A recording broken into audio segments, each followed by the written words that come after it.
మీటింగులు జరిగాయన్నటువంటి విషయాన్ని ఏపీ ఎండి breweries corporation MD Vasudeva Reddy గారు కానీ, సత్యప్రసాద్ స్పెషల్ ఆఫీసరు ఇద్దరు కూడా కన్ఫర్మ్ చేయడం జరిగింది. ఈ యొక్క 2 సమావేశాల్లో లిక్కర్కి సంబంధించి జరిగినటువంటి ఈ 2 సమావేశాల్లో మీరు ఏ విషయాలు చర్చించారు, దాన్ని వివరంగా చెప్పండి అన్న విషయాన్ని సిట్ అధికారులు ప్రశ్నించడం జరిగింది. ఎవరెవరు దా మీటింగ్కి అటెండ్ అయ్యారు అన్నటువంటి విషయాన్ని కూడా ప్రశ్నించారు. ఆ ప్రశ్నకు సమాధానంగా ఈ 2 మీటింగులు జరిగినటువంటి మాట వాస్తవమే. మొట్టమొదటి సమావేశం హైదరాబాదులో మా ఇంట్లో జర్నలిస్ట్ కాలనీలో జరిగింది. ఆ సమావేశానికి వాసుదేవరెడ్డి, సత్యప్రసాద్, ఎంపీ మిథున్ రెడ్డి, నేను, కసిరెడ్డి రాజశేఖర్ రెడ్డి, సజ్జల శ్రీధర్ రెడ్డి అంటే ఎస్పీవై డిస్టిలరీస్ వీళ్ళు అటెండ్ కావడం జరిగిందన్నటువంటి విషయాన్ని తెలియజెప్పడం జరిగింది. 2వ సమావేశంలో కూడా వీళ్ళే అటెండ్ కావడం జరిగింది విజయవాడ విల్లాలో అని చెప్పినప్పుడు, 2వ సమావేశంలో ఓఎస్డి కృష్ణమోహన్ రెడ్డి గారు, ఐఏఎస్ ధనంజయ రెడ్డి గారు అటెండ్ అయ్యారా అన్నటువంటి ప్రశ్నకి నాకు గుర్తున్నంత వరకు వాళ్ళిద్దరూ అటెండ్ కాలేదు అన్నటువంటి విషయాన్ని నేను చెప్పాను. ఒకవేళ అటెండ్ అయి ఉంటే మళ్ళీ నెక్స్ట్ మీరు పిలిచినప్పుడు ఒక్కసారి రికలెక్ట్ చేసుకొని చెప్పడం జరుగుతుంది అన్నటువంటి విషయాన్ని తెలియజేశా. ఆ సమావేశంలో ఏం చర్చించారు అన్నటువంటి విషయానికి లిక్కర్ పాలసీ గురించి చర్చించడం జరిగింది అని బదులివ్వడం జరిగింది. లిక్కర్ పాలసీలో మీరు ఏదైనా కిక్ బ్యాక్స్ గురించి మాట్లాడారు, మీరు టోటల్ కిక్ బ్యాక్స్ ఇంత అమౌంట్ వస్తుంది అనని వాసుదేవరెడ్డి, సత్యప్రసాద్ ఇద్దరు కూడా కిక్ బ్యాక్స్ విషయం మీరు మాట్లాడారు, సాయిరెడ్డి మాట్లాడాడు అన్నటువంటి విషయాన్ని వాళ్ళిద్దరూ చెప్పారు అన్నటువంటి విషయాన్ని ప్రశ్నించడం జరిగింది. దానికి సమాధానంగా కిక్ బ్యాక్స్ విషయం అనేటటువంటిది లేదు, ఆ విషయం నాకు తెలియదు, ఆ విషయం చర్చకు రాలేదు, ఒకవేళ అటువంటి నాకు గుర్తున్నంత వరకు కిక్ బ్యాక్స్ విషయం నాకు తెలియదు అన్నటువంటి విషయాన్ని చాలా స్పష్టంగా చెప్పాను. ఈ సమావేశానికి కృష్ణమోహన్ రెడ్డి, ధనంజయ రెడ్డి అటెండ్ అయ్యారా అన్నటువంటి ప్రశ్నకు సమాధానంగా వాళ్ళిద్దరూ అటెండ్ అయినట్టుగా నాకు తెలియదు, నాకు గుర్తులేదు అన్నటువంటి విషయాన్ని కూడా చాలా స్పష్టంగా చెప్పడం జరిగింది. ఇక ఈ కిక్ బ్యాక్స్ ఏదైతే రాజ్ కసిరెడ్డి తీసుకున్నాడో, కలెక్ట్ చేశాడో, అది ఎవరికి వెళ్ళాయి అన్నటువంటి విషయం ప్రశ్నించడం జరిగింది.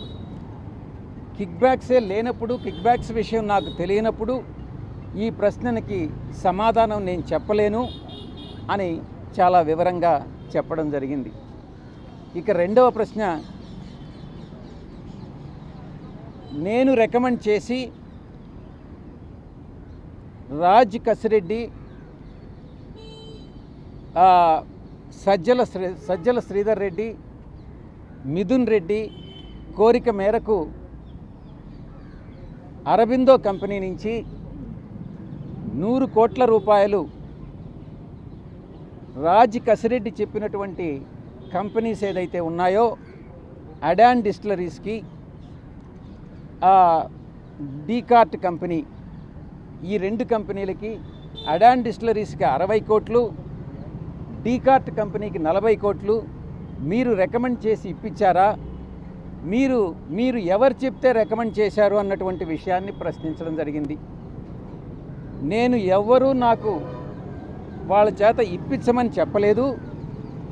రాజ్ కసిరెడ్డి, మిథున్ రెడ్డి, సజ్జల శ్రీధర్ రెడ్డి ముగ్గురు నా దగ్గరికి వచ్చి మేము వ్యాపారం చేసుకుంటాం, ఒక 100 కోట్ల రూపాయలు అప్పు ఇప్పించండి మీ అరబిందో కంపెనీ చేత అన్నప్పుడు నేను అరబిందో శరత్ చంద్రారెడ్డికి రికమెండ్ చేసి 100 కోట్ల రూపాయలు, 100 కోట్ల రూపాయల్లో 60 కోట్ల రూపాయలు అడానికి, ఒక 40 కోట్ల రూపాయలు డీకాట్ అనే కంపెనీకి, 12% సంవత్సరానికి వడ్డీ చొప్పున నేను రికమెండ్ చేసి ఇప్పించడం వాస్తవమేనన్నటువంటి విషయాన్ని నేను చెప్పాను.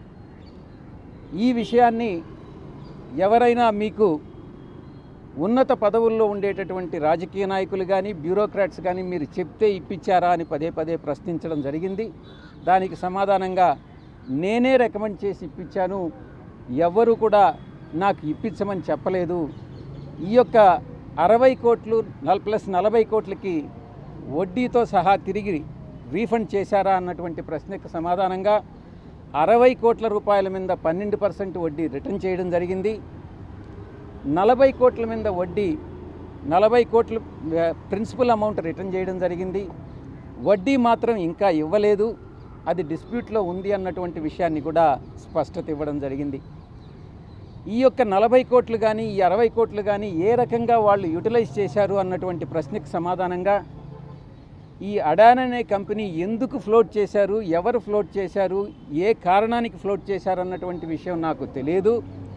ఇది రాజ్ కసిరెడ్డికి సంబంధించినటువంటి, నేను లోన్ మాత్రం ఇప్పించాను. ఆ కంపెనీలు ఏ రకంగా ఈ ఫండ్స్ను యూటిలైజ్ చేసుకున్నాయి, ఏ రకంగా దాన్ని రీఫండ్ ఇచ్చారు అన్నటువంటి విషయం రాజ్ కసిరెడ్డి మాత్రమే చెప్పగలడు. నేను సమాధానం చెప్పలేనటువంటి ప్రశ్న అన్నటువంటి దాన్ని నేను వివరంగా చెప్పడం జరిగింది సిట్ అధికారులకి. ఇక ఇంటర్ స్టేట్ అంటే ఒరిస్సాలో లిక్కర్ కొని తమిళనాడుకు మనం ట్రాన్స్పోర్ట్ చేస్తున్నాము.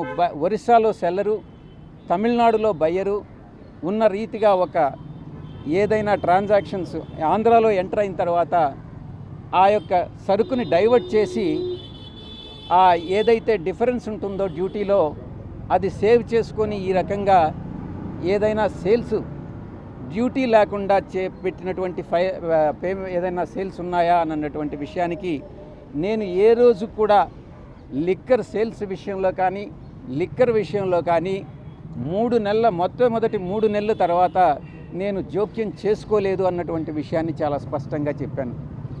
ఇవన్నీ కూడా రాజ్ కసిరెడ్డి మాత్రమే వీటికి జవాబు చెప్పగలడు, నేను చెప్పలేనటువంటి ప్రశ్నలు అన్నటువంటి విషయాన్ని చాలా స్పష్టంగా చెప్పడం జరిగింది.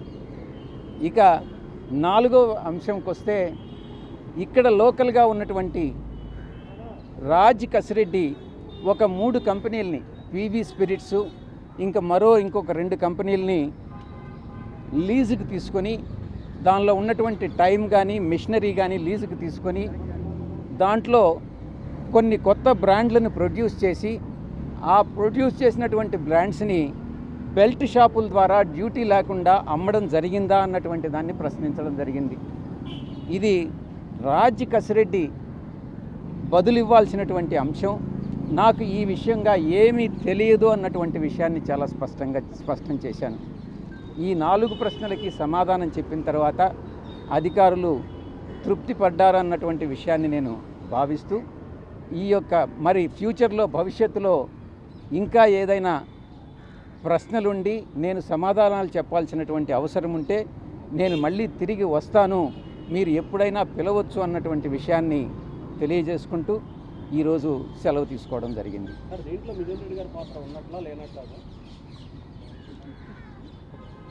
నాకున్న సమాచారం ప్రకారం మిథున్ రెడ్డి గారికి రేపు రమ్మని నోటీసులు ఇవ్వడం జరిగింది. ఈ ప్రశ్నని మీరు పివి మిథున్ రెడ్డి గారినే అడగండి.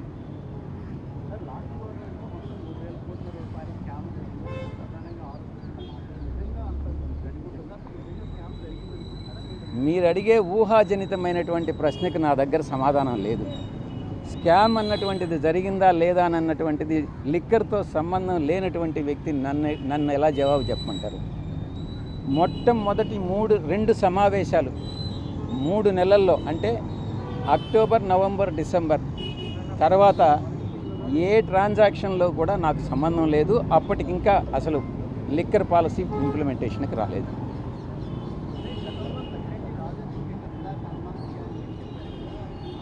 అప్పుడు ఆ రోజు చెప్పాను, ఈరోజు చెప్తున్నాను. నాకు తెలియని విషయాలు నాకు తెలిసినట్టుగా నేను చెప్పను. మీరు రాజ్ కసిరెడ్డి ఎప్పుడైతే అబ్స్కాండింగ్లో ఉన్నాడు, ఎప్పుడైతే ఆయన దొరికి తీసుకొస్తాడో మీరు రాజీ కసిరెడ్డిని అడిగి తెలుసుకోవచ్చు. మీ మీద ఒత్తిడి ఉందా సార్ దీనికి సంబంధించి? అంటే కసిరెడ్డిని మీరే పరిచయం చేశారు అని చెప్పి కూడా వైసీపీ వాళ్ళు చెప్తా ఉన్నారు. రాజ్ కసిరెడ్డిని పార్టీలో వ్యక్తులు నాకు పరిచయం చేయడం జరిగింది. 2017-18లో అనుకుంటా రాజ్ కసిరెడ్డి పార్టీలోకి వచ్చారు. అతను ఒక తెలివైనటువంటి క్రిమినల్, ఆ క్రిమినల్ మైండ్ సెట్ ఉండేటటువంటి వ్యక్తి. అంత క్రిమినల్ బ్రెయిన్ ఉంది అన్నటువంటిది తెలియక పార్టీలో పెద్దలందరూ కూడా పరిచయం చేస్తే నేను ఎంకరేజ్ చేసినటువంటి మాట వాస్తవం. నేను అబద్ధం చెప్పదలుచుకోలే. మొట్టమొదటిగా అతనికి ఎన్ఆర్ఐ విభాగం అప్పగించా. ఆ తరువాత సోషల్ మీడియా చూసుకోమని చెప్పా.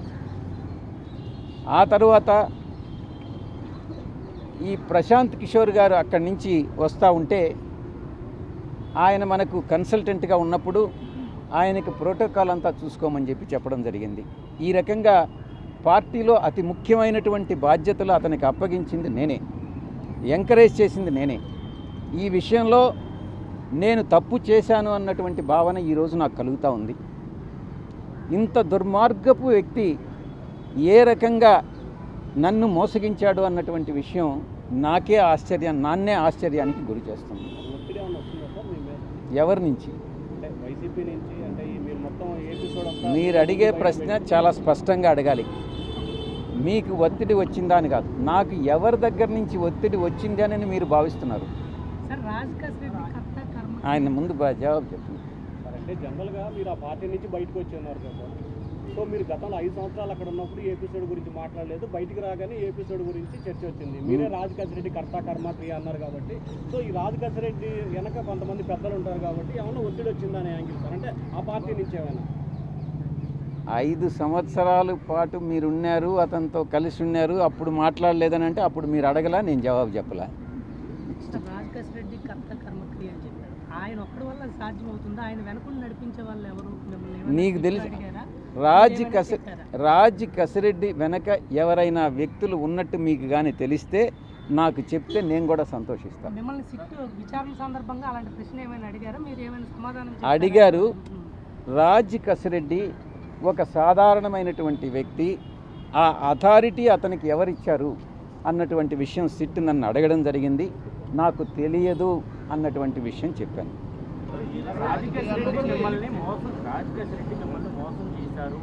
నన్ను మోసం చేయలే, పార్టీని మోసం చేశాడు, ప్రజలను మోసం చేశాడు. నాకు వ్యక్తిగతంగా అతను చేసినటువంటి మోసం ఏమీ లేదు.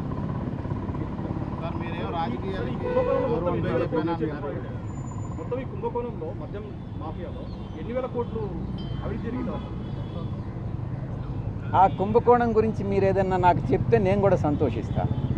మీరు చెప్తున్నారు కదా కుంభకోణం. ఈ ప్రశ్న రాజ్ కసిరెడ్డిని వేయాలి. మీరు ఆయన దగ్గర సమాధానం తీసుకొని నాకు కూడా చెప్పండి.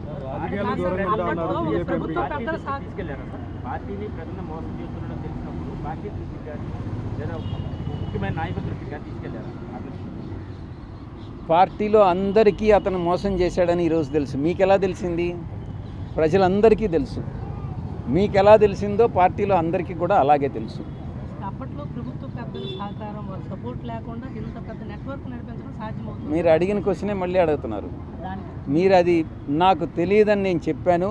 మీకేదన్నా తెలిస్తే ఎవరు అథారిటీ ఇచ్చారని మీకేదన్నా తెలిస్తే నాకు కూడా చెప్పండి, సంతోషిస్తాను.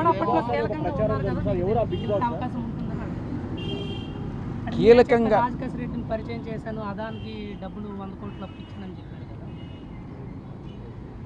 పదే మిత్రులందరూ కూడా, పాత్రికేయ మిత్రులు, ఒక్క విషయాన్ని చాలా స్పష్టంగా చెప్పదలుచుకున్నా.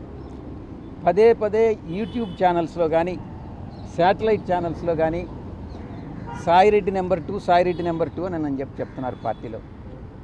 నేను ఒక్కటే చెప్తా ఉన్నా, ప్రాంతీయ పార్టీలో నెంబర్ 2 అనే స్థానమే ఉండదు.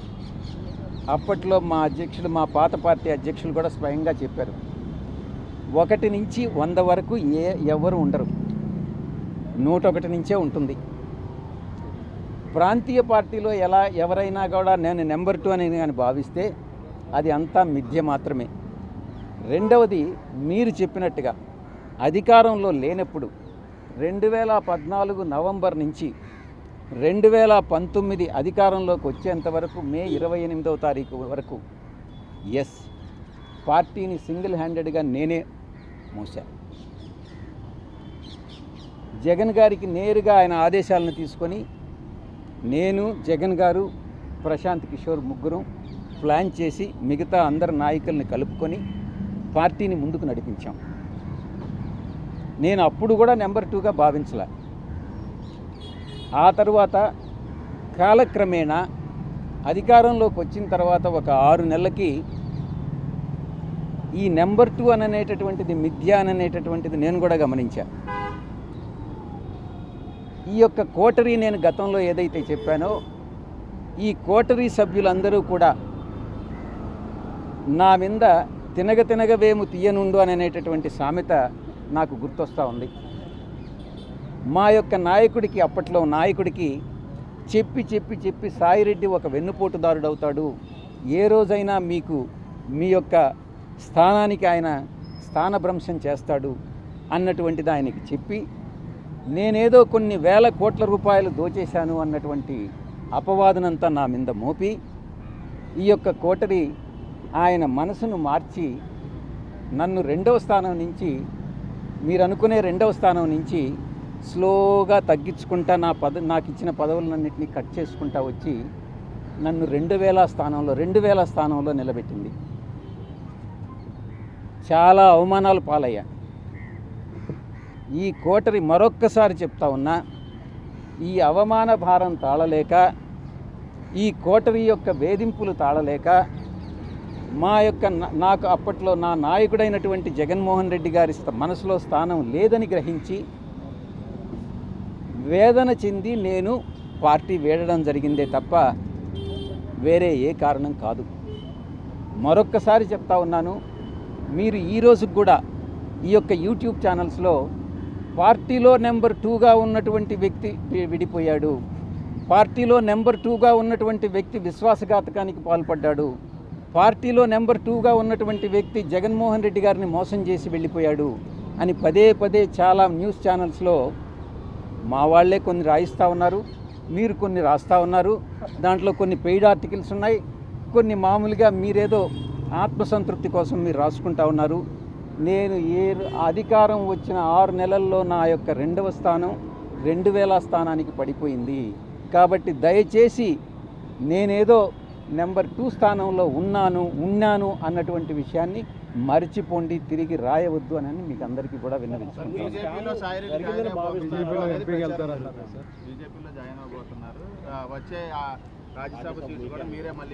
ఇంకోటి కూడా, మా ఏ సాక్షి అయితే నేను ఛానల్ పెట్టానో మొదటి నుంచి కంపెనీ ఇన్కార్పొరేషన్ నుంచి లాంచ్ వరకు నేను చూశాను. అదే సాక్షిలో ఎవరో ఒక అతను చెప్తా ఉన్నాడు, ఆ ముసలివాడు వ్యవసాయం చేసుకుంటానన్నాడు, వీడికి ఈ రాజకీయాలన్నీ ఎందుకు అని ఏదో వ్యాఖ్యలు చేశారు. కేఎస్ఆర్ లైవ్ షో అనుకుంటా. నేను రాజీనామా చేసిన రోజున, సిఐడి వాళ్ళు నన్ను పిలిచిన రోజున ఈ 2 సందర్భాల్లో మాత్రమే నేను బయట మాట్లాడింది. మిగతా ఎవరో ఏదో మాట్లాడుకుంటూ కొంతమంది నన్ను తిరిగి ఎంపీ కింద రాజ్యసభకు నన్ను పంపిస్తున్నారు. మీలోనే చాలామంది, చాలా టీవీలన్నీ నన్ను బీజేపీ రాష్ట్ర అధ్యక్షుని చేస్తున్నారు, నన్ను బీజేపీ ఇన్ఛార్జ్ వేరే రాష్ట్రానికి పంపిస్తూ ఉన్నారు. మీరే ఏదేదో ఊహించుకుంటా ఉన్నారు.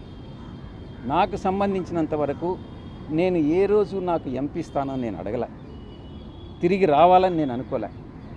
నేను వ్యవసాయం అని అనంటే వ్యంగ్యంగా ముసలోడు వ్యవసాయం చేసుకుంటానన్నాడు, మళ్ళీ ఈ రాజకీయాలు ఏంది అని మీరే నేను రాజకీయాల్లో ఎంటర్ అయిపోయినట్టు రీఎంట్రీ అని ఈ రకంగా రకరకాలైనటువంటి వ్యంగ్యాస్త్రాలన్నీ కూడా సంధిస్తూ ఉన్నారు. ఇది తప్పు. ఇప్పుడు మీరు వ్యాపార రంగంలో నేను ఏదైనా చేయొచ్చు, రాజకీయాల్లో రీఎంట్రీ కావాలి అని అంటే మీ యొక్క పర్మిషన్ కావాలన్నా నా ఇష్టం, నేను కావాలంటే రీఎంట్రీ అవుతా. మీ పర్మిషన్ ఏం అక్కర్లేదే. నేను వ్యవసాయం నేను వదిలేసుకుంటా, నా ఇష్టం. వ్యాపార రంగంలో ఎంటర్ అవుతా, నా ఇష్టం. దానికి మీ పర్మిషన్ అవసరం లేదే, దానికి వ్యంగ్యాస్త్రాలు అవసరం లేదే, దానికి సాక్షి ఛానల్లో వ్యాఖ్యానాలు అవసరం లేదే. నా వరకు నేను చిత్తశుద్ధితో ఏదన్నా ఉంటే నేనే చెప్తా ఉన్నాను. నేను ఎంపీ పదవి తిరిగి ఆశించలేదు అని నేనే చెప్తున్నాను. అలాంటప్పుడు మీరు ఎలా రాస్తారు ఇవన్నీ? So thank you very much. ఇంకా దీంట్లో స్కామ్ అసలు జరిగిందా జరగలేదా, అలాగే దీని వెనక ఒక బిగ్ బాస్ ఉన్నారని చెప్పి విస్తృతంగా ఒక ప్రచారం అయితే జరుగుతుంది సార్. ఎవరు ఆ బిగ్ బాస్ మీకు తెలిసిన? స్కామ్ జరిగిందా లేదా అన్నటువంటిది రాజశేఖర్ రెడ్డిని అడగండి. బిగ్ దొరక్కుంటే నన్నేం చేయమంటారు? నేను పట్టించేది పోలీసు వాళ్ళని అడగండి, పట్టిస్తాడు. బిగ్ బాస్ ఉన్నారా లేదా అన్నటువంటి విషయం నాకు తెలియదు, నిజంగా కూడా నాకు తెలియదు. ఆ బిగ్ బాస్ ఎవరైనా మీ దృష్టిలో ఉంటే మీరు ఎవరో చెప్పండి, నేను కూడా వింటాను. సరే, ఈ స్కామ్లో ముడుపులు వసూలు కోసం ఒక పెద్ద హవాలా నెట్వర్క్ ఏర్పాటు చేశారు. దాంట్లో కొంతమంది క్రూషియల్ రోల్ పోషించారనేది ఒక ఆరోపణ. ఆ విషయం మిమ్మల్ని ఏమైనా అడిగారు. ఈ యొక్క రాజ్ కసిరెడ్డితో ఎవరెవరు అసోసియేట్ అయ్యారు అన్నటువంటి విషయాన్ని అడగడం జరిగింది. ఆ రాజ్ కసిరెడ్డితో నేను ఒక్కటే చెప్పాను, రాజ్ కసిరెడ్డి ఆయన కో brother Avinash Reddy, Raj Kasireddy co brother Avinash Reddy, Raj Kasireddy మరో అనుచరుడు చాణక్య అలయాస్ ప్రకాష్, చాణక్యరాజ్, 3 కిరణ్ అనేటటువంటి వ్యక్తి, 4 సుమీత్ అనేటటువంటి వ్యక్తి, 5 సైఫ్ అనేటటువంటి వ్యక్తి, మిగతా చాలామంది ఈ యొక్క నెట్వర్క్లో ఉన్నారు అన్నటువంటి విషయాన్ని నేను చెప్పాను. నేను చెప్పింది ఇంతకు ముందే వాసుదేవరెడ్డి కానీ సత్యప్రసాద్ కానీ ఇద్దరు కూడా చెప్పిన మాటలనే నేను చెప్పాను. వాళ్ళు ఇచ్చినటువంటి స్టేట్మెంట్ ఆధారంగా నన్ను ప్రశ్నించడం జరిగింది. వాళ్ళ స్టేట్మెంట్ కరెక్ట్ అయితే ఇది కూడా కరెక్టేనని చెప్పాను. మళ్ళీ వాళ్ళు ఎప్పుడు పిలిస్తే అప్పుడు వస్తా. నిన్నటికి మీరందరూ నాకేమీ అత్యుత్సాహం లేదు, మీకు అత్యుత్సాహం ఉన్నట్టుగా ఉంది. 18వ తారీఖు వాళ్ళు నోటీస్ ఇస్తే సాయిరెడ్డి అత్యుత్సాహంగా ఏదో జగన్ గారి మీద చెప్పేయాలని ముందుగా వచ్చి చెప్పేస్తున్నాడు అని అనేటటువంటి భ్రాంతిని మీరు కలిగించారు. ఈనాడు ఆంధ్రజ్యోతి నన్ను సమ్మన్ చేశాయా, లేకుంటే సిట్ నన్ను సమ్మన్ చేసిందా? ఈ రకమైనటువంటి జర్నలిస్ట్ ప్రమాణాలు మానుకోండి. జర్నలిస్ట్ విలువల్ని మీరు కాపాడండి. అందుకే నేను గతంలోనే చెప్పా, ఎప్పటి నుంచో కూడా నాకు ఈ ఛానల్ స్టార్ట్ చేయాలని ఉంది అని. ఈ యొక్క ప్రమాణాలు చూసి కొంచెం విలువైనటువంటి మంచి ఛానల్ నిర్మిస్తే నాకు భగవంతుడు కానీ డబ్బులు ఇస్తే నేను ఫస్ట్ చేసేది అదేనని మీ అందరికీ కూడా తెలియజేసుకుంటా ఉన్నాను.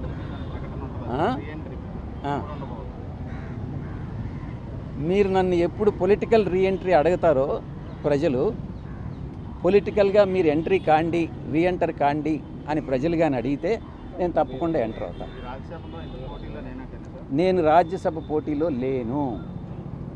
సార్, మీరు అన్న అవినాష్ రెడ్డి ఎవరు sir? Raj Kasireddy co brother. Avinash Reddy wife, Raj Kasireddy wife అక్కల చెల్లి. అనిరుద్ధ్ రెడ్డి అని ఒక అతను అదాంలో ఉన్నారు, అనిరుద్ధ్ రెడ్డి అని అవినాష్ రెడ్డి, అనిరుద్ధ్ రెడ్డి అని ఆయన కూడా రాజ్ కసిరెడ్డి బంధువే.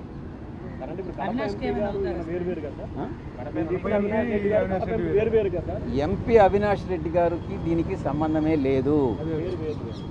ఈ అవినాష్ రెడ్డి రాజ్ కసిరెడ్డి బంధువు. Thank you very much.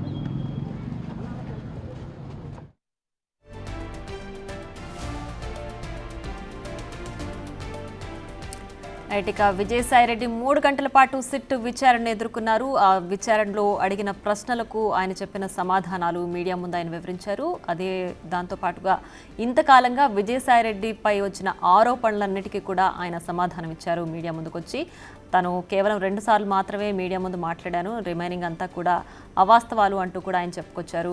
అలాగే సిట్ అధికారులు ఏవేవి అడిగారో వాటన్నిటికీ కూడా నేను సమాధానం చెప్పాను. తను లేనప్పుడు లేదంటే లిక్కర్ పాలసీ ఇంప్లిమెంటేషన్ తర్వాత తను లేను, ఆ తర్వాత జరిగిన మానిటరీ టర్మ్స్ అంతా నాకు తెలియదు అంటూ కూడా విజయసాయిరెడ్డి సమాధానం చెప్పినట్టుగా కూడా మీడియాతో చెప్పారు.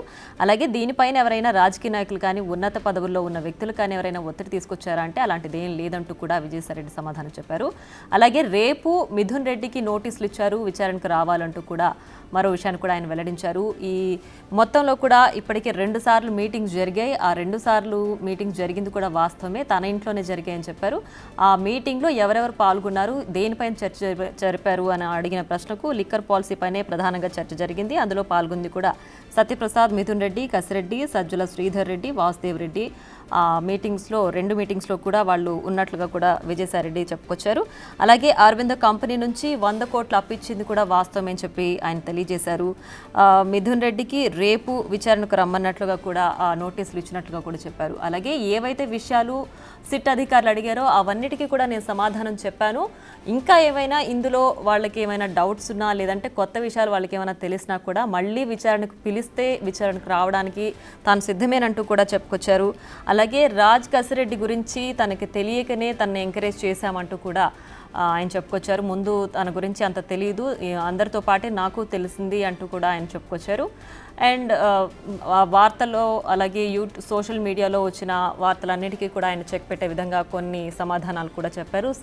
ప్రత్యేకించి సాక్షిలో ఏదో తప్పుడు కథనాలు, వ్యంగ్యాస్త్రాలు చేస్తున్నట్టుగా కూడా వాటిని ఖండించే ప్రయత్నం అయితే విజయసాయిరెడ్డి చేశారు. రాజకీయాల్లో రావడమా లేదంటే బిజినెస్ చేసుకోవడమా, వ్యవసాయం చేసుకోవడమా, ఇదంతా కూడా ఎవరి పర్మిషన్ తీసుకొని చేయాల్సిన అవసరం లేదు, తనకు నచ్చితే ఏదైనా చేస్తానంటూ కూడా ఖరాఖండిగా చెప్పారు. అలాగే రాజ్ కసిరెడ్డితో సంబంధికులు ఎవరైతే ఉన్నారో అవినాష్, అలాగే రిమైనింగ్ ఉన్న వాళ్ళు చాణక్య అలియాస్ ప్రకాష్, కిరణ్, సుమిత్, సైఫ్ వీళ్ళందరి గురించి కూడా ఆయన ప్రస్తావించారు ఇందులో ఉన్న వాళ్ళ గురించి. అండ్ రాజకీయాల్లోకి మళ్ళీ వస్తారా, మీకు ఇంట్రెస్ట్ ఉందా అని అడిగిన ప్రశ్నకు ప్రజలు అడిగితే ఎప్పుడైనా సరే రాజకీయాల్లోకి రావడానికి తాను సిద్ధమేనంటూ కూడా విజయసాయిరెడ్డి మీడియాతో వెల్లడించారు.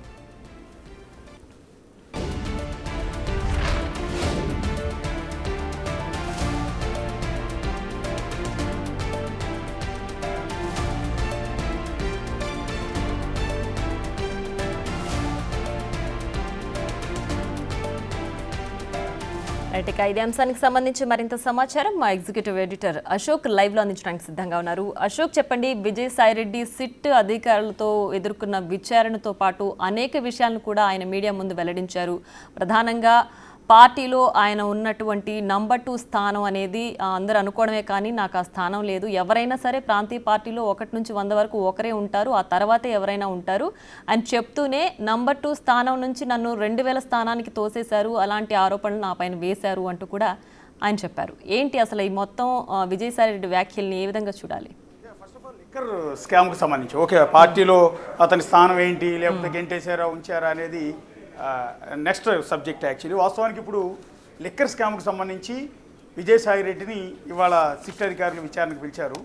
కొన్ని విషయాలు ఆయన సమాధానం దాటవేసే ప్రయత్నాలు చేశారు, కొన్నిటికి మాత్రం కుండబోతలు కొట్టినట్టు క్లారిటీ ఇచ్చే ప్రయత్నం చేశారు.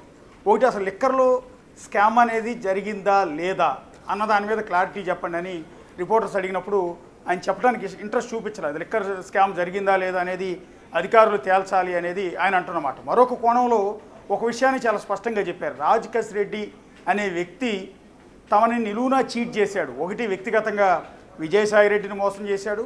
రెండోది, పార్టీ పేరు చెప్పుకుని ఈ విధమైన లిక్కర్ బిజినెస్ చేసి పార్టీని కూడా మోసం చేశాడు అన్న విషయాన్ని కుండబద్దలు కొట్టే ప్రయత్నం చేశాడు. ఒకటి, మొహమాటం లేకుండా లిక్కర్లో స్కామ్ జరిగింది అనేది, రాజ్ కసిరెడ్డి ద్వారా జరిగింది అనేది ఇండైరెక్ట్గా విజయసాయిరెడ్డి ఒప్పుకున్నట్టుగానే మనం ఇక్కడ భావించాల్సి ఉంటుంది. మొదట అసలు వాస్తవానికి లిక్కర్ స్కామ్కి తనకి సంబంధం లేదు, ఎవరితోనూ కాంటాక్ట్ లేవు అని విజయసాయిరెడ్డి చెప్పే ప్రయత్నం చేశారు. కానీ ఇవాళ మాత్రం ఆయన చెప్పింది ఏంటంటే, ఈ లిక్కర్ బిజినెస్కి సంబంధించి తన హైదరాబాద్లో ఉన్న తన ఇంట్లోనూ విజయవాడలో ఉన్న తన ఇంట్లో 2 సార్లు సమావేశమైన మాట వాస్తవం.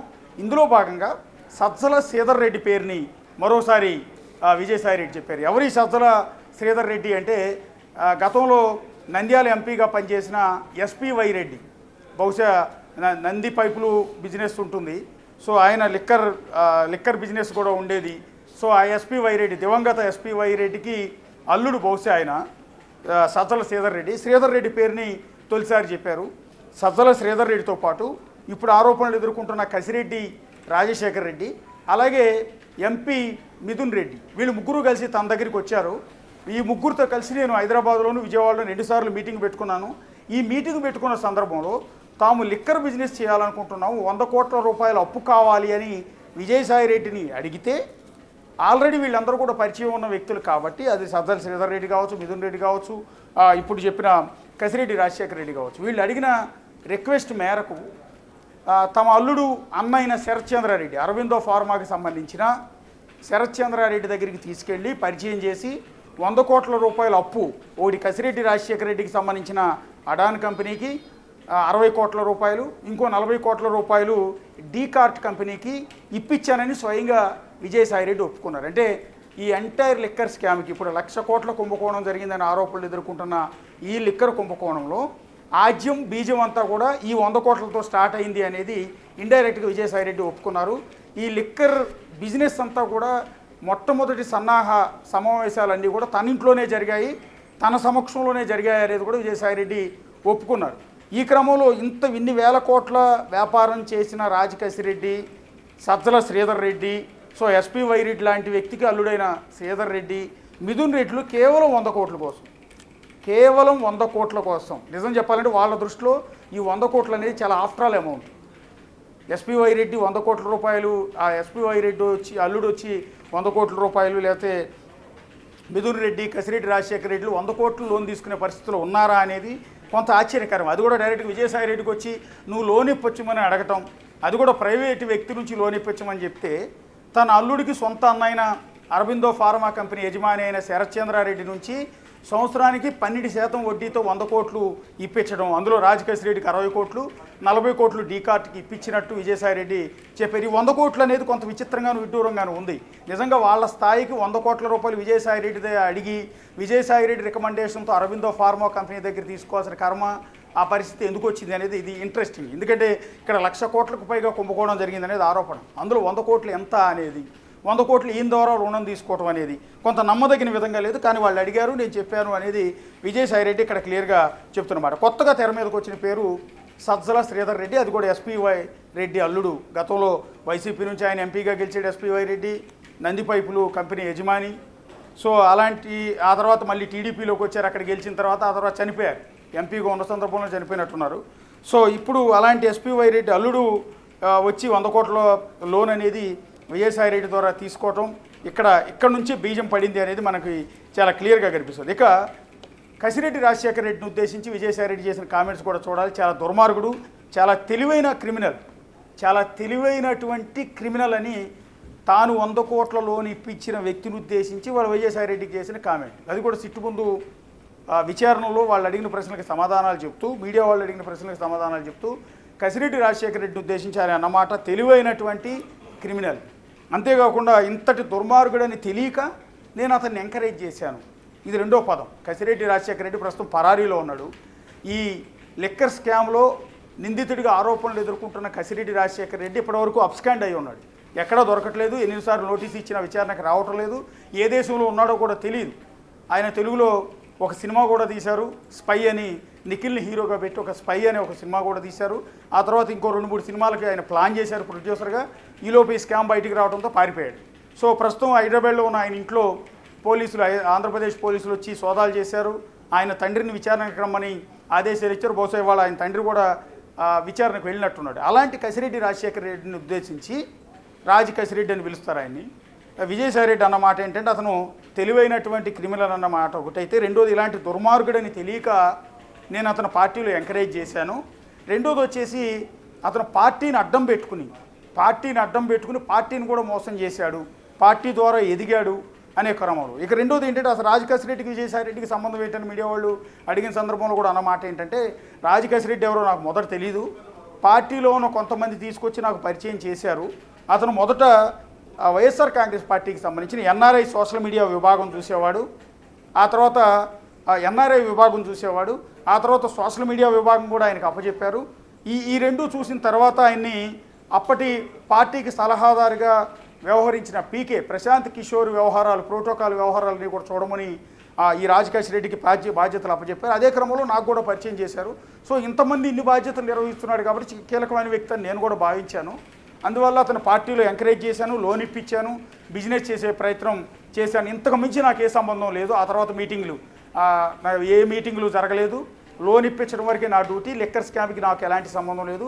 ఆ తర్వాత వ్యవహారాలు కూడా నాకు తెలియదు అనేది విజయసాయి రెడ్డి చెప్తున్నమాట. ఎందుకు దానికి లాజిక్ ఏంటంటే పార్టీ అధికారంలోకి వచ్చిన 6 నెలల్లోనే అప్పటి వరకు నంబర్ 2గా మీరందరూ ప్రచారం చేస్తున్న, ఈరోజు కూడా పేపర్లోను, టీవీలోను, యూట్యూబ్ ఛానల్లో రాస్తున్న నంబర్ 2గా ఉన్న వ్యక్తిని అమాంతం జగన్ పక్కన ఉన్న కోటరీ ఒక్కసారిగా తొక్కేసి తనని 2000 స్థానంలోకి పడేశారు.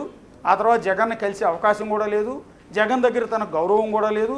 అనివార్య కారణాలతోనే పార్టీ కూడా వీడి ఇప్పుడు బయటకు కూడా వచ్చేసాను. అంటే ఇది ఇప్పుడు కాదు, అప్పటి నుంచే ఉంది. కాబట్టి బహుశా ఈ 2 మీటింగ్లు ఏదైతే హైదరాబాద్, విజయవాడలో ఈ కసిరెడ్డి రాజశేఖర్ రెడ్డి అండ్ శ్రీధర్ రెడ్డి, మిథున్ రెడ్డితో జరిగిన ఈ సమావేశాలు జరిగిన కొద్ది కాలానికే నేను పార్టీలో డౌన్ అయిపోయాను. కాబట్టి ఆ తర్వాత యాక్టివిటీస్లో నేను పెద్ద క్రియాశీలకంగా లేను. ఎందుకంటే వైజాగ్లో నేను ఏదో 1000 కోట్ల కుంభకోణాలు చేశానని రకరకాల అబద్ధాలన్నీ కూడా జగన్మోహన్ రెడ్డి దగ్గర పెట్టి చెప్పి నన్ను పార్టీలోంచి తొక్కేశారు అనే పదాన్ని అయితే రాజశేఖర రెడ్డి క్లియర్గా, విజయసాయి రెడ్డి చాలా క్లియర్గా చెప్పాడు. ఆ తర్వాత ఏం వ్యవహారాలు నాకు సంబంధం లేదనేది. రెండోది ఏంటంటే అప్పటికి నేను 100 కోట్లు ఇప్పించే నాటికి ఇంకా ఆంధ్రప్రదేశ్లో అప్పుడు జగన్ హయాంలో లిక్కర్ పాలసీ కూడా తయారు కాలేదు అనేది. బేసిక్గా అప్పుడే వాస్తవానికి విజయసాయి రెడ్డి ఇంకా చెప్పాల్సింది ఏంటంటే జగన్మోహన్ రెడ్డి అధికారంలోకి వచ్చిన వెంటనే లిక్కర్ పాలసీని కంప్లీట్ మార్చేశారు. అంతకుముందు వరకు ఉన్నది ఏంటంటే ప్రైవేటు వ్యక్తుల ఆధ్వర్యంలో ఆంధ్రప్రదేశ్లో వైన్ షాపులన్నీ కూడా నడిచాయి. కానీ జగన్మోహన్ రెడ్డి వచ్చిన తర్వాత అప్పటి వరకు ఉన్న లిక్కర్ పాలసీ కంప్లీట్ మార్చేసి తమిళనాడు తరహాలో అంటే ప్రభుత్వమే లిక్కర్ అమ్మే విధంగా వైన్ షాపులన్నీ కూడా ప్రభుత్వ అధీనంలోనే ఉండి ప్రభుత్వ అధీనంలో ఉన్న డిపోల నుంచి ప్రభుత్వ అధీనంలో నడుస్తున్న వైన్ షాపులకి లిక్కర్ బ్రాండ్స్ అన్నీ కూడా తరలించి అక్కడ నుంచి జనానికి విక్రయించే విధంగా అంటే మొత్తం టోటల్ ఆదాయం ఇక మధ్యవర్తులు ప్రైవేటు వ్యక్తులు లేకుండా పూర్తిగా ప్రభుత్వ కంట్రోల్లో ఉండే విధంగా లిక్కర్ పాలసీని తీసుకొచ్చారు. ఇప్పుడు ఇదే స్కామ్ అయింది అనేది. ఎందుకంటే అప్పటి వరకు ప్రైవేట్ వైన్ షాప్స్లో 100 రకాల బ్రాండ్స్ ఉండేవి, వేరు కంపెనీలు లిక్కర్ సప్లై చేసేవి. కానీ ఆ బ్రాండ్స్ అన్నింటిని కూడా పూర్తిగా తీసేసి ప్రభుత్వ ఆధ్వర్యంలో నడుస్తున్న ఈ వైన్ షాపుల్లో కేవలం కొంతమంది వైఎస్ఆర్ కాంగ్రెస్ పార్టీకి సంబంధించిన వాళ్ళ చేతుల్లో ఉన్న డిస్టిలరీస్ నుంచి తయారైన బ్రాండ్స్ని, లోకల్ బ్రాండ్స్ మాత్రమే విక్రయించారు. వేరే ఇతర బ్రాండ్స్ ఏవి లేకుండా చేశారు అనేది కూడా ఇప్పుడు వస్తున్న ప్రధానమైన ఆరోపణ. జరిగింది కూడా అదే. దీనికి తోడు 1,00,000 కోట్లకు పైగా ఇక్కడ కుంభకోణం జరిగింది అనేది. రెండోది అమ్మిన అమ్మకాలకు సంబంధించి లిక్కర్ బాటిల్ 100 రూపాయలు అమ్మినా 1000 రూపాయలు అమ్మినా ఏది కూడా క్యాష్ రూపంలో తీసుకున్నారు తప్ప ఆన్లైన్ పేమెంట్ అనేది ఎక్కడా కూడా లేదు. అందువల్ల ఏ వైన్ షాప్లో ఎంత పేమెంట్, ఎన్ని అమ్మకాలు జరిగాయి, ఎంత కొనుగోళ్లు జరిగాయి, ఎంత లాభం వచ్చింది ఏంటి అనేది ఏ రికార్డ్స్ కూడా లేవు.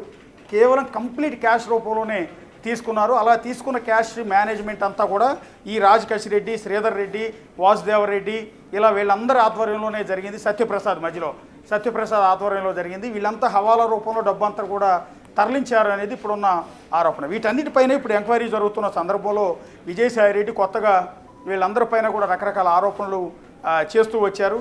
దీనికి సంబంధించిన అనేక వివరాలు చెప్పే ప్రయత్నం చేశారు. ఒకటి adorn company, 2 D cart company. ఈ 2 కంపెనీల పేర్లు అయితే ప్రస్తుతానికి చెప్పారు.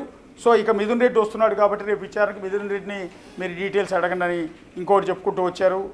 అట్లాగే రాజకేష్ రెడ్డి ఆధ్వర్యంలో లిక్కర్ స్కామ్ జరిగిందని ఆరోపణలు ఎదుర్కొంటుంటే ఆయనది ఒక టీం ఉండేది. ఆ కోటరీలో రాజకేష్ రెడ్డి బ్రదర్ అంటే తోడలుడు అవినాష్ రెడ్డి అనే వ్యక్తి ఉన్నాడు. అతనితో పాటు చాణక్య, కిరణ్, సునీష్, సైఫ్ మొత్తం 5గురు కలిసి ఒక టీమ్గా ఉండి ఈ ఎంటైర్ బిజినెస్ అంతా కూడా నడిపించేవాళ్ళు అనేది ఇంకో కొత్తగా పేర్లు చెప్పారు. సో ఈ హింట్ ఇచ్చారు కాబట్టి రేపొద్దున రాజకేష్ రెడ్డి తోడలుడు అవినాష్ రెడ్డిని కూడా విచారణకు పిలిచే అవకాశం ఉంటుంది. వారితో పాటు ఆ టీంలో ఉన్న చాణక్య, కిరణ్, సునీష్, సైఫ్ వీళ్ళెవరు, వీళ్ళ పాత్ర ఏంటి, వీళ్ళు ఎంత డబ్బును తరలించారు, వీళ్ళ ద్వారా ఎన్ని బిజినెస్ జరిగింది, ఎన్ని డిస్టిలరీలు వీళ్ళ హ్యాండ్ ఓవర్లో ఉన్నాయి, ఇవన్నీ ఎంక్వైరీ చేసే అవకాశం ఉంటుంది. కాకపోతే విజయసాయి రెడ్డి చెప్పిన దాంట్లో కీలకమైన అంశం ఏంటంటే రాజకేష్ రెడ్డి చేతిలోనే అడాన్ కంపెనీ ఉండేది. అడాన్ కంపెనీ ద్వారానే ఎంటైర్ ఏపీలో ప్రభుత్వం విక్రయించిన లిక్కర్ అమ్మకాలు కావచ్చు, తయారీ కావచ్చు మొత్తం అడాన్ కంపెనీ ద్వారా జరిగాయి అనేది ఇప్పటివరకు ఉన్న ఆరోపణ. ఇక 3 కంపెనీలని రాజకేష్ రెడ్డి లీజుకు తీసుకున్నాడు. అంటే డిస్టిలరీ కంపెనీని లీజుకు తీసుకుని అడాన్ ద్వారా డిస్ట్రిబ్యూట్ చేశాడు అనేది ఇంకొక ఆరోపణ. 2 సమావేశాలు తన ఇంట్లో జరిగాయని ఒప్పుకోవడం కావచ్చు, ఎంటైర్ వ్యవహారంలో అరవిందో ఫార్మా కంపెనీ పాత్ర ఏంటనేది కావచ్చు, అన్నింటిని కూడా చెప్పే ప్రయత్నం అయితే విజయసాయి రెడ్డి చెప్పారు. సో నెక్స్ట్ మీటింగ్ మళ్ళీ పిలిస్తే వస్తాను, సో వచ్చి మళ్ళీ అవసరమైతే వాళ్ళకి కావాల్సిన సమాచారం అంతా ఇస్తాను అనేది విజయసాయి రెడ్డి చెప్తున్నమాట. రైట్ అశోక్, అయితే ఈ మీటింగ్స్లో కూడా అంటే ఎవరెవరు మీటింగ్స్లో పాల్గొన్నారో వాళ్ళందరి పేర్లు చెప్పారు. అలాగే ఇందులో ఓఎస్ కానీ లేదంటే ఐఏఎస్ ధనుంజయ్ కానీ వీళ్ళు మీటింగ్లో పాల్గొన్నారా అని అడిగిన ప్రశ్నకు ప్రస్తుతానికైతే ఆయనకి గుర్తులేదు, మళ్ళీ ఒక్కోసారి నేను రికలెక్ట్ చేసుకొని ఇంకొకసారి వచ్చిన విచారణ కానీ వస్తే అప్పుడు మళ్ళీ ఇలాంటి ప్రశ్న కానీ ఎదురైతే అప్పుడు నేను చెప్తాను అని చెప్పారు. ఇంత పెద్ద స్కామ్ జరిగిన దాంట్లో అట్లా పేర్లు గుర్తు లేకుండా అలా పలానా వ్యక్తుల పేర్లు తెలియకుండా పలానా స్థాయిలో ఉన్న వ్యక్తుల పేర్లు తెలియకుండా ఉన్నారంటారా? ఎస్, అదే విజయసాయి రెడ్డి చెప్తున్నది ఏంటంటే, ఎస్ నేను గతంలో పార్టీలో క్రియాశీలకంగా నంబర్ 2 పొజిషన్లో ఉన్నమాట వాస్తవం. ఏదంటే పార్టీ పెట్టినప్పటి నుంచి పార్టీ అధికారంలోకి వచ్చే వరకు పార్టీ మొత్తాన్ని నేనే నడిపించాను, నా చేతుల మీదే నడిచింది, అదంతా వాస్తవం. కానీ పార్టీ అధికారంలోకి వచ్చిన 6 నెలల లోపే జగన్ చుట్టూ ఉన్న కోటరి లేనిపోని తప్పుడు అబద్ధాలన్నీ కూడా జగన్మోహన్ రెడ్డికి చెప్పి నేనేదో 1000 కోట్ల స్కామ్ చేశానని నన్ను నా మీద ప్రచారం చేసి జగన్ దృష్టిలో ఇంజెస్ట్ చేసి నన్ను తొక్కేశారు. 2వ స్థానంలో ఉన్న వ్యక్తిని 2000 నంబర్కి పడేశారు నన్ను. సో ఆ తర్వాత నేను యాక్టివ్గా లేను. అందువల్ల పార్టీలో ప్రభుత్వంలో ఏం జరిగిందో కూడా నాకు తెలియదు. మిగిలిన 4.5 సంవత్సరాల్లో మొదట 6 నెలల కాలంలో మాత్రమే నేను పార్టీలో మంచి పొజిషన్లో ఉన్నాను. ఆ తర్వాత తొక్కేయటం వల్ల నేను మిగిలిన 4.5 సంవత్సరాలు ఏం జరిగిందో కూడా పట్టించుకోలేదు అని. అంటే మొదటి 6 నెలల తర్వాతే లిక్కర్ పాలసీ అనేది కొత్తగా ఇంప్లిమెంట్ చేశారు. సో అంటే నేను యాక్టివ్గా ఉన్న టైంలో లిక్కర్ పాలసీ కూడా తీసుకురాలేదు. అప్పటికి ఆరంభం ఈ రాజకేశ్ రెడ్డి కానీ శ్రీధర్ రెడ్డి కానీ మిథున్ రెడ్డి కానీ వీళ్ళందరూ వచ్చి 100 కోట్లు అడగటం, వాళ్ళు బిజినెస్ స్టార్ట్ చేయడానికి 100 కోట్లు ఇప్పించడంతోనే నా రోల్ కంప్లీట్ అయిపోయింది. ఇక మిగిలిన వ్యవహారాల్లో నేను జోక్యం చేసుకోలేదు. జోక్యం చేసుకుందాం అన్నా జగన్ చుట్టూ ఉన్న కోటరీ నన్ను ఇన్వాల్వ్ కానివ్వలేదు అనేది విజయసాయి రెడ్డి చెప్తున్నమాట. రైట్, అలాగే అంటే జగన్ ఆదేశాలతో నేను సింగిల్ హ్యాండెడ్గా రన్ చేసిన మాట వాస్తవమే. ప్రశాంత్ కిషోర్తో కలిసి వాళ్ళు చెప్పిన ఏదైతే అధిష్టానం చెప్తుందో అవన్నీ కూడా నేను సింగిల్ హ్యాండెడ్గా హ్యాండిల్ చేశాను. బట్ అలాంటి నన్ను 6 నెలల్లోనే ఇలా ఆరోపణలతోటి నన్ను వెనక్కి నెట్టేశారని చెప్తున్నారు. అయితే 6 నెలల నుంచి అన్న మాట ఇప్పుడు ఈ స్కామ్ ఎదుర్కొంటున్నారు కాబట్టి చెప్తున్నారా, లేదంటే అప్పటి నుంచే నిజంగా ఆయన పైన జగన్కి వ్యతిరేకత ఉంటే పార్టీలో ఉన్నన్ని రోజులు అధికారంలో ఉన్నంత కాలం కూడా ఆయన స్థానం ఏదైతే నంబర్ 2 అని చెప్తున్నారో అది కొనసాగలేదు అంటున్నారా? ఖచ్చితంగా. ఎందుకంటే మొదట్లో ఆయన పార్టీ అధికారంలో లేనప్పుడు చాలా మంచి పొజిషన్లో ఉన్నమాట వాస్తవం.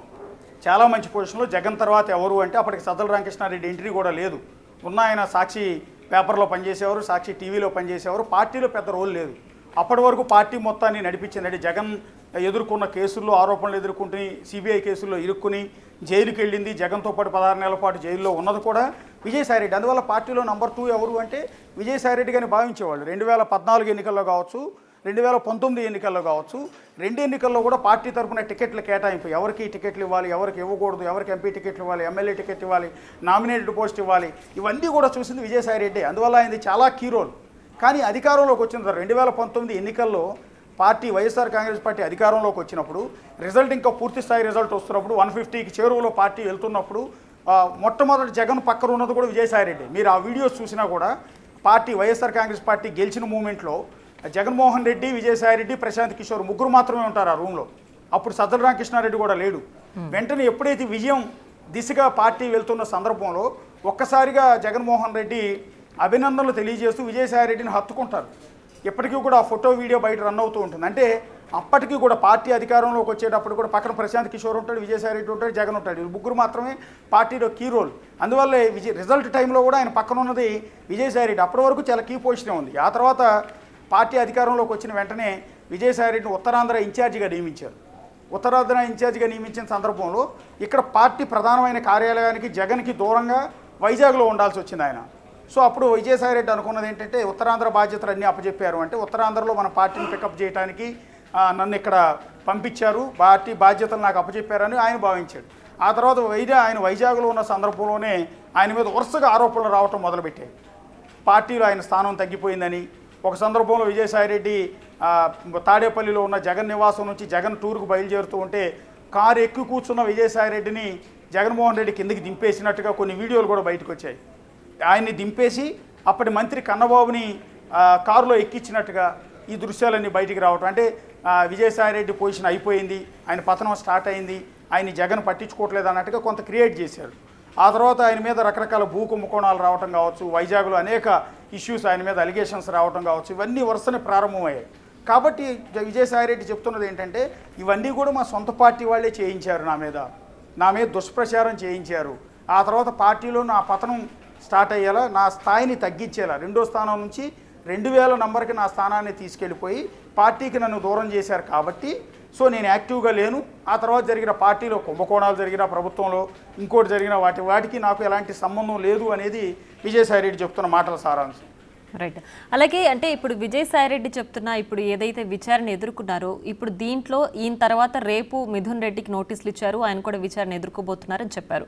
సో ఇంకా ఆయన చెప్పిన పేర్లలో ప్రధానంగా రాజ్ కసిరెడ్డి విచారణ ఎదుర్కొంటారు, లేదంటే ఆయన చేసిన మానిటరీ టర్మ్స్ ఏవైతే ఉన్నాయో అవన్నీ ఆయన్ని అడగాలి తప్ప నాకు దానికి ఎలాంటి సంబంధం లేదు, బికాస్ నేనున్నప్పుడు ఆ ఇంప్లిమెంటేషనే జరగలేదని చెప్తున్నారు. సో ఇప్పుడు మిథున్ రెడ్డి తర్వాత విచారణ ఎదుర్కోబోయేది ఎవరు ఉండొచ్చు అంటారు? ఖచ్చితంగా ఇప్పుడు కొత్తగా సజ్జల శ్రీధర్ రెడ్డి పేరు తీసుకొచ్చాడు. సజ్జల అనే పేరు ఉంది కాబట్టి సజ్జల రామకృష్ణారెడ్డికి బంధువు ఏమన్నా మొదట అనుకున్నారు అందరూ కూడా. తర్వాత తెలిసింది ఎస్పీవై రెడ్డి అల్లుడు సజ్జల శ్రీధర్ రెడ్డి అని. సో శ్రీధర్ రెడ్డికి ఇప్పుడు నోటీసులు ఇచ్చే అవకాశం ఉంటుంది. దాంతోపాటు రాజకేశ్ రెడ్డి తోడలుడు అవినాష్ రెడ్డి పేరు చెప్పాడు. అవినాష్ రెడ్డి అన్నప్పుడు ఇక్కడ పేర్లు కన్ఫ్యూజన్ కూడా ఉంటుంది. అవినాష్ రెడ్డి అనగానే కడప ఎంపీ అవినాష్ రెడ్డి అంటే జగన్ సోదరుడు ఈ అవినాష్ రెడ్డి అనుకున్నారు అందరూ కూడా. కాదు, ఆ అవినాష్ రెడ్డి కాదు, ఇతను రాజకేశ్ రెడ్డి తోడలుడు అవినాష్ రెడ్డి. అంటే రాజకేశ్ రెడ్డి భార్య, అవినాష్ రెడ్డి భార్య, అక్కా చెల్లెళ్ళు. సో ఆ విధంగా తోడలుడు వీళ్ళిద్దరు కూడా. ఆ అవినాష్ రెడ్డి పేరు కొత్తగా తెర మీదకి తీసుకొచ్చాడు. రాజకేశ్ రెడ్డి పేరు తెర మీదకి తీసుకొచ్చింది కూడా విజయసాయిరెడ్డి వాస్తవానికి. అప్పటి వరకు రాజకేశ్ రెడ్డి అనే వ్యక్తి ఎవరో కూడా లోకానికి తెలియదు. గత 5 ఏళ్లలో జగన్మోహన్ రెడ్డి సీఎంగా ఉన్న సందర్భంలో రాజకేశ్ రెడ్డి పేరు ఒక్కసారి కూడా వినిపించాల. అందువల్ల ఎవరికి తెలియదు. ఒక్కసారిగా ఈ విచారణ, సిట్టు విచారణ స్టార్ట్ కావడం, రాజకేశ్ రెడ్డి పేరు పాత్ర తెర మీదకి వచ్చింది. అప్పటి వరకు అందరూ ఊహించింది ఏంటంటే లిక్కర్ స్కామ్ అంతా కూడా వాసుదేవరెడ్డి చేశాడనో, మిథున్ రెడ్డి చేశాడనో, ఇట్లా వీళ్ళ పేర్లు ఉన్నాయి తప్ప రాజకేశ్ రెడ్డి అనే వ్యక్తి పేరు లేదు. ఇప్పుడు రాజకేశ్ రెడ్డి పేరు బయటికి తీసుకొచ్చింది విజయసాయిరెడ్డి. ఇప్పుడు కొత్తగా సజ్జల శ్రీధర్ రెడ్డి పేరు తెర మీదకి తీసుకొచ్చారు విజయసాయిరెడ్డి. ఇవన్నీ కూడా సిట్టుకు ఉపయోగపడే అంశాలు. కేసు విచారణలో ముందుకెళ్లే క్రమంలో, ఈ కుంభకోణాన్ని ఛేదించే క్రమంలో కొత్త పేర్లన్నింటినీ కూడా విజయసాయిరెడ్డి తెర మీదకి తీసుకొచ్చాడు. అందులో భాగంగా అవినాష్ రెడ్డి, రాజకేశ్ రెడ్డి తోడలుడు అవినాష్ రెడ్డి పేరు తీసుకొచ్చాడు. ఎస్పీవై రెడ్డి అల్లుడు శ్రీధర్ రెడ్డి, సజ్జల శ్రీధర్ రెడ్డి పేరు తెర మీదకి తీసుకొచ్చాడు. సో వీళ్ళందరినీ కూడా ఇప్పుడు విచారించే అవకాశం ఉంటుంది. ఫర్దర్ నోటీసులు వాళ్ళకు వెళ్ళే అవకాశం ఉంటుంది. వీళ్ళతో పాటు మరికొన్ని పేర్లు చాణక్య, కిరణ్, సునీల్, సైఫ్ అని ఇంకో 4 పేర్లు కూడా చెప్పాడు. కాబట్టి వాళ్ళందరికీ కూడా నోటీసులు అందించి ఇందులో ఎవరెవరి పాత్ర ఏంటనేది తేలే అవకాశం అయితే ఉంటుంది. రైట్. అలాగే విజయసాయిరెడ్డి రాజకేశ్ రెడ్డి గురించి చెప్పేటప్పుడు ఆయన అంత తెలివైన క్రిమినల్ అని చెప్పి నాకు ముందుగా తెలియదు కాబట్టే ఇంత దూరం ఎంకరేజ్ చేశామని కూడా వాడారు. సో అంటే ఒక పార్టీని నంబర్ 2 స్థానంలో ఉండి నడిపిన వ్యక్తికి ఒక మనిషిని అంత గుడ్డిగా జస్ట్ పార్టీ వ్యక్తులు పరిచయం చేశారు కాబట్టి ఆయనకి కీలక బాధ్యతలు అప్పగించేద్దాం అనే అంత ఉంటుందా? అంత అంచనా వేసుకోలేని విధంగా ఉంటారంటారా? అంటే విజయసాయిరెడ్డి దానికి కూడా లాజిక్ చెప్పుకుంటూ వస్తున్నాడు కదా బేసిక్గా. ఎందుకంటే ఆ రోజు పార్టీ పెద్దలే తీసుకొచ్చి నాకు రాజకేశ్ రెడ్డిని పరిచయం చేశారు, అంత ముందు వరకు లేరు. అందువల్లే ఆయన్ని ఎంకరేజ్ చేయమని పార్టీ పెద్దలు చెప్పారు. కాబట్టి అప్పుడు పార్టీలో నేను నంబర్ 2 స్థానంలో ఉన్నాను కాబట్టి ఇతనికి మంచి పొజిషన్స్ ఇచ్చి ఎంకరేజ్ చేసి తప్పు చేశాను. అది కూడా మొదట ఎన్ఆర్ఐ విభాగం అప్పచెప్పాము, ఆ తర్వాత సోషల్ మీడియా చూడమని అప్పచెప్పాము. ఇవన్నీ కాదు, ప్రశాంత్ కిషోర్ ప్రోటోకాల్ వ్యవహారాలు చూడమని ఎంతటి కీలకమైన బాధ్యతలన్నీ కూడా రాజకేశ్ రెడ్డికి అప్పచెప్పి చేయించాము. అది పార్టీ పెద్దలు పరిచయం చేశారు కాబట్టి వాళ్ళు అతన్ని చాలా పెద్ద వ్యక్తిగా చూస్తున్నారనే కోణంలో రాజకేశ్ రెడ్డి నేను కూడా గౌరవించాను, అతను లోన్లు ఇప్పించాను, పార్టీలో కీలకమైన బాధ్యతలు అప్పచెప్పాను. కానీ ఆ తర్వాత అతనే నాకు మోసం చేశాడు. ఫస్ట్ ఆఫ్ ఆల్ లోన్ ఇప్పించినందుకు రెంట్ కూడా కట్టలేదు, వడ్డీ కూడా కట్టలేదు. 12% వడ్డీతో ఆ రోజు లోన్ ఇప్పిస్తే ఆ వడ్డీ కూడా ఇంతవరకు కట్టలేదు. పైగా వాళ్ళు మా మీద కేసులు వేశారు అన్నట్టుగా ఇంకొక విషయాన్ని చెప్పే ప్రయత్నం చేశారు. ఆ తర్వాత పార్టీలో నన్ను మోసం చేశాడు అనేది విజయసాయిరెడ్డి చెప్పిన మాట. అది కేవలం వడ్డీ ఇవ్వకపోవటమే మోసమా, ఇంకా వేరే విధంగా మోసం చేశాడా? ఇంకోటి ఏంటంటే తెలివైనటువంటి క్రిమినల్ అంటూ ఉన్నాడు. సో ఇలాంటి తెలివైన క్రిమినల్ అనేది ఆ తర్వాత తెలిసింది. అంటే ఇతను నంబర్ 2 స్థానాన్ని 2000 స్థానానికి పడేయటంలో కసిరెడ్డి రాజశేఖర రెడ్డితో కూడా ఏమైనా పాత్ర ఉందా? తెలివైన క్రిమినల్ అని ఎప్పుడు తెలుసుకున్నాడు? ఇవన్నీ కూడా చెప్పాల్సి ఉంటుంది. ఎందుకంటే కొంత అసహనాన్ని వ్యక్తం చేసే విజయసాయిరెడ్డి మీడియా వాళ్ళు పదే క్వశ్చన్స్ అడుగుతున్నా కూడా సో క్లారిటీ ఇచ్చే ప్రయత్నం చేయలేదు కొన్ని అంశాలకి. సో ఎందుకు తెలివైన క్రిమినల్ లేదా ఇంతటి దుర్మార్గుడే తెలిస్తే ఎంకరేజ్ చేసేవాడు కాదు అన్న విషయాన్ని కూడా విజయసాయిరెడ్డి చెప్పే ప్రయత్నం చేస్తున్నాడు. ఎప్పుడు తెలిసింది ఇతను దుర్మార్గుడని? ఎప్పుడు తెలిసింది ఇతను తెలివైన క్రిమినల్ అని? సో అప్పుడే తెలిసిందా, తర్వాత తెలిసిందా, లేకపోతే ఇప్పుడు సిట్ విచారణకు ఆదేశించిన తర్వాత అతను క్రిమినల్ అని తెలిసిందా ఏంటనేది విజయసాయి రెడ్డి చెప్తే తప్ప మనకు పూర్తి స్థాయిలో క్లారిటీ వచ్చే అవకాశం ఉండదు. Right Ashok, thanks for the analysis.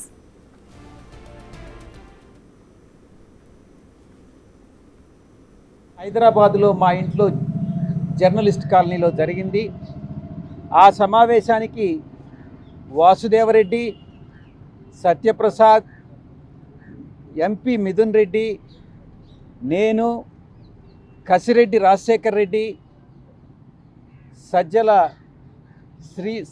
Sridhar Reddy అంటే ఎస్పీవై డిస్టిలరీస్ వీళ్ళు అటెండ్ కావడం జరిగిందన్నటువంటి విషయాన్ని తెలియజెప్పడం జరిగింది. రెండవ సమావేశంలో కూడా వీళ్ళే అటెండ్ కావడం జరిగింది.